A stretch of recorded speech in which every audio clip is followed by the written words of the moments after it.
여러분 시중은행의 예금금리가 여러분 와우 5%까지 올라갔어요. 5%. 그러면 예를 들어서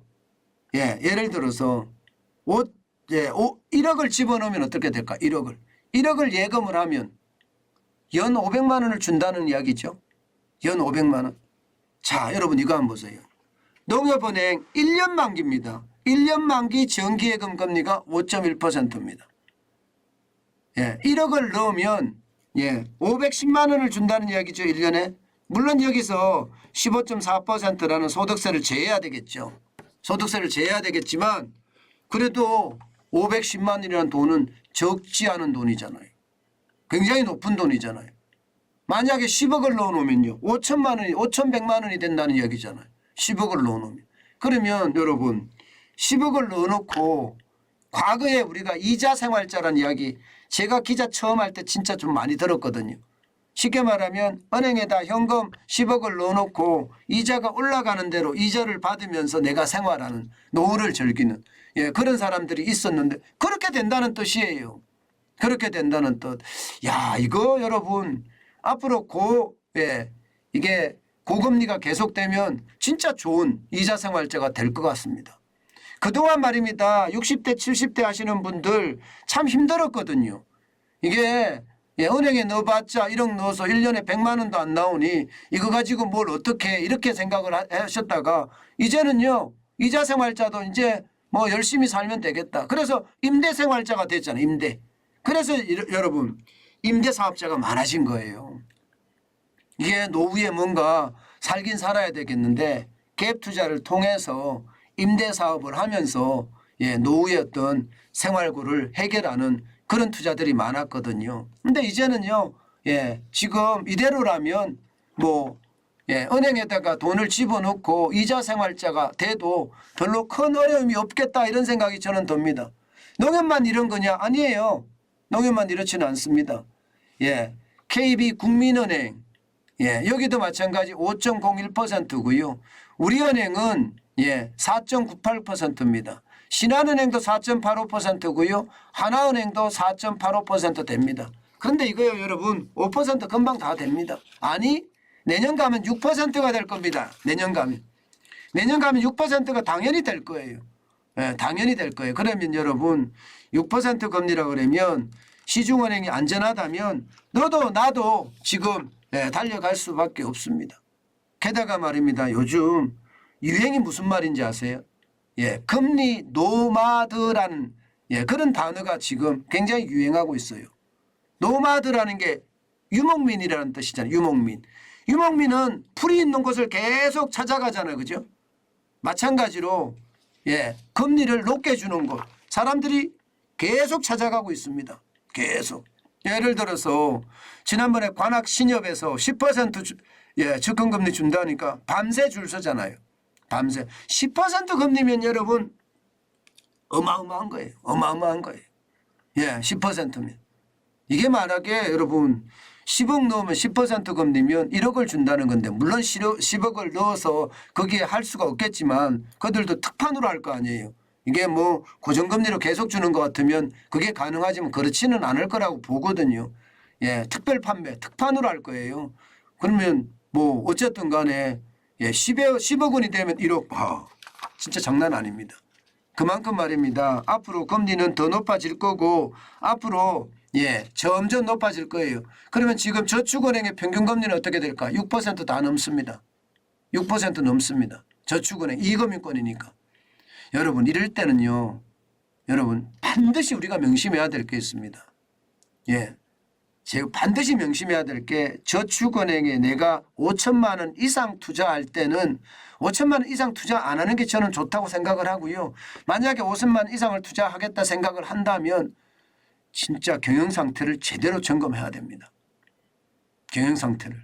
그렇지 않으면 저축은행이 지금 무너질지도 모르는 그런 상황인데 물론 다는 아니겠지만 무너질지도 모르는 상황인데 무조건 돈을 넣는 것은 저는 섭을 지고 불 속에 들어가는 거다 그렇게 생각합니다. 그만큼 말입니다.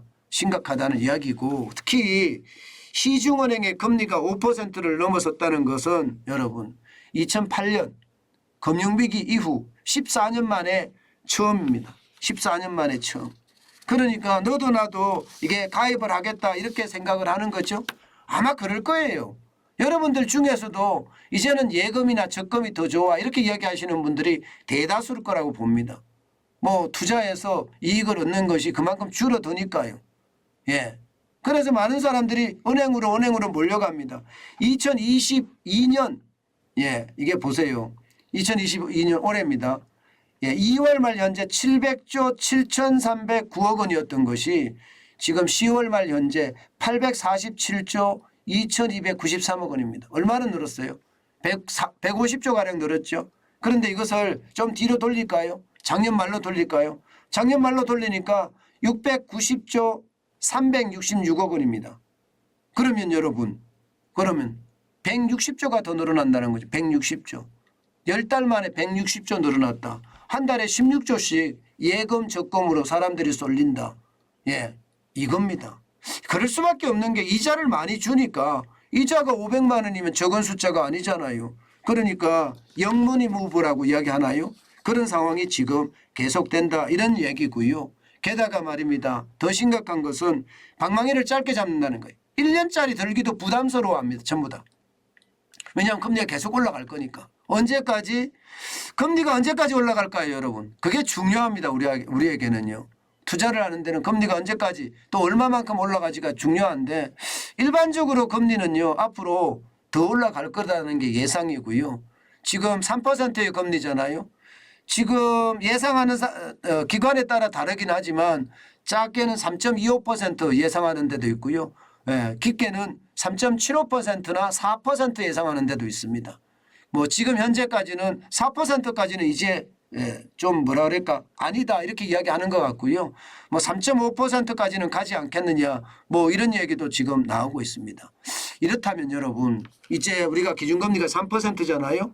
예, 그래서 11월 달에 지금 만약에 금리를 올리자면 11월 24일 날 올리면 3.25%는 될 거란 말입니다. 아니면 3.5%는 될 거예요.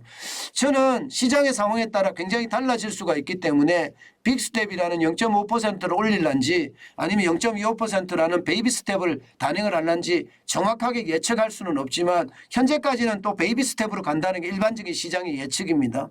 예, 그런 상황을 두고 본다면 여러분 우리 금리 인상은 거의 막바지에 와 간다 이런 생각도 듭니다. 뭐 일반적으로는 내년 1월까지 인상을 하고 좀 더 가서 내년 2월까지는 인상하지 않겠느냐 0.25%인지 그래서 3.75%가 되지 않겠느냐 그렇게 예상을 했지만 시장은 아직까지 어떻게 될지는 좀 물음표로 남겨두는 모양새고요. 더더욱 중요한 것은 11월에 소비자 물가지수가 아마 좌우를 하지 않을까 그렇게 예측해 봅니다. 분명한 것은 금리 인상에 이제 피벗이라고 하나요? 정책 전환이라고 해야 되나요?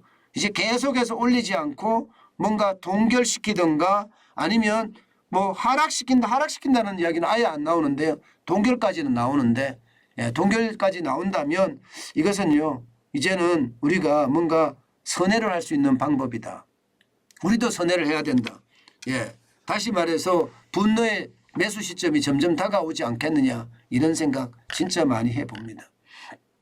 여러분 시장은요 좀 더 봐야 되고요. 지금 미국 시장하고 우리 시장하고 좀 분리해서 생각을 해야 됩니다.